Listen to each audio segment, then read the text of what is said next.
Hello friends, welcome to Shabbu kitchen. నానమ్మ చేతి వంటకు స్వాగతం. చూస్తుంటేనే నోట్లో నీళ్ళు వస్తున్నాయి కదా, మరి లేట్ ఎందుకు, నేర్పించేస్తాను రండి, నేర్చేసుకోండి. చింతపండు వచ్చేసి 100 గ్రామ్స్ ఉంటుంది.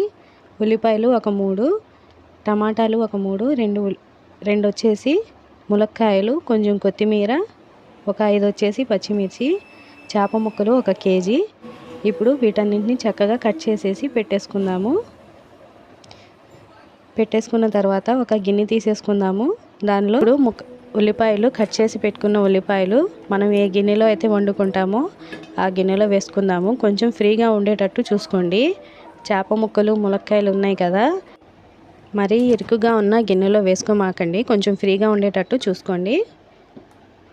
ఇప్పుడు దీనిలో మనము 1 టేబుల్ స్పూన్ వచ్చేసి ఉప్పు యాడ్ చేసుకుంటున్నాను. తర్వాత కావాలంటే చూసి వేసుకుందాము. తర్వాత పసుపు 1 పావు టేబుల్ స్పూన్ యాడ్ చేసుకుందాము. తర్వాత కారం వచ్చేసి 3 టేబుల్ స్పూన్ యాడ్ చేస్తున్నాను. ఘాటు ఎక్కువ అండి మా కారం, అందుకే 3 టేబుల్ స్పూన్ వేస్తున్నాను. మీ రుచికి సరిపడినట్టుగా వేసుకోండి, మీరు ఎలా తింటారంటే అలాగా. ఇప్పుడు దీనిలో ఫ్రెష్గా గ్రైండ్ చేసి పెట్టుకున్న అల్లం వెల్లుల్లి పేస్టు 2 టేబుల్ స్పూన్ యాడ్ చేసుకొని వీటన్నింటినీ బాగా పిసకాలండి. ఉల్లిపాయని టమాటా అంతా బాగా, టమాటాలోని వాటర్ అంతా బయటకు వచ్చేలాగా చక్కగా కలిపేసుకోవాలి.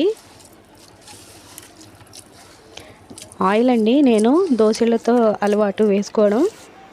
మీకు లెక్కగా చెప్పాలంటే పెద్ద టేబుల్ స్పూన్తో 5 టేబుల్ స్పూన్ వేసుకోండి ఆయిల్ అనేది. చేప పులుసు అంటే చాలా చింతపండు లాగుతుందండి.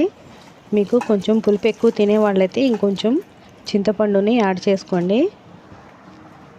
ఇది ఎక్కువ లేదు, మరి తక్కువ లేదు, మీడియంగా ఉంది, సరిపోతుంది కరెక్ట్గా. మీకు ఎక్కువ కావాలనుకుంటే ఇంకొంచెం చింతపండుని యాడ్ చేసుకోండి. ఇప్పుడు పచ్చిమిర్చి ములక్కాళ్ళు 2 అండి కట్ చేసి పెట్టుకున్నవి వేసేసి దీన్ని కూడా ఒకసారి కలిపేసి ఇప్పుడు క్లీన్గా కడిగి పెట్టుకున్న చేప ముక్కల్ని కూడా దీనిలో యాడ్ చేసేసుకుందాము. మా నానమ్మ సీక్రెట్ అండి, ఒక పౌడర్ ఉంది, నేను చెప్తాను తర్వాత. ఇంటికి ఎవరు వచ్చి చేపల పులుసు కొత్తగా తిన్నా కానీ దీనిలో ఏం వేసి వండారు అని అడిగేవాళ్ళు. చాలా టేస్ట్గా ఉండేది. అది నేను మీకు ముందు చెప్తాను. వీడియోని ఎక్కడ స్కిప్ చేయకుండా చూడండి. నా వీడియో కనుక మీకు నచ్చితే లైక్ చేయండి, షేర్ చేయండి, అలాగే సబ్స్క్రైబ్ చేయండి.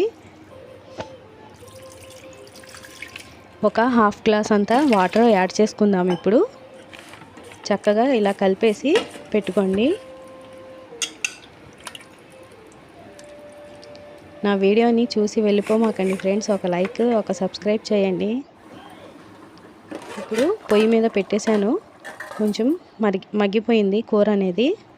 ఇప్పుడు దీనిలో కొంచెం కరివేపాకండి, చాలా బాగుంటుంది కరివేపాకు వేస్తే, బాగోదు అనుకోమాకండి. ఇప్పుడు చింతపండు గుజ్జుని చక్కగా పిసికేసి అంతా ఫిల్టర్ చేసి పెట్టుకున్నాను. అంటే కొంచెం ఇసుక అనేది వస్తుంది కదా దానిలో, అలా ఏం లేకోకుండా చక్కగా నేను స్ట్రెయిన్ చేసి పెట్టుకున్నాను. కొంచెం ఉడికిన తర్వాత అప్పుడు మనం చింతపండు పులుసుని యాడ్ చేసుకుందాం. ఇప్పుడు ఒకసారి క్లాత్తో గిన్నెని పట్టేసి కలిపేసుకొని కొంచెం ఉప్పు తగ్గితే వేసుకోండి, కొంచెం పుల్లగా తగ్గినా కూడా వేసుకోండి. ఎందుకంటే నేను వేయబోయే పౌడర్ అనేది అబ్జర్వ్ చేసేసుకోండి పులుపుని. ఇప్పుడు ఇదేనండి మా నానమ్మ సీక్రెట్ వచ్చేసి, కొంచెం ధనియాలు, 4 మెంతులు, పావు టేబుల్ స్పూన్కి తక్కువే కొంచెం జీలకర్ర వేసి చక్కగా ఫ్రై చేసి పౌడర్ కొట్టేయండి. చింతపండు పులుసు వేసిన తర్వాత దీన్ని వేసేసుకుందాము. వేసి ఒకసారి క్లాత్తో చక్కగా గిన్నెని పట్టి ఒకసారి తిప్పేసి పెట్టేసుకోండి.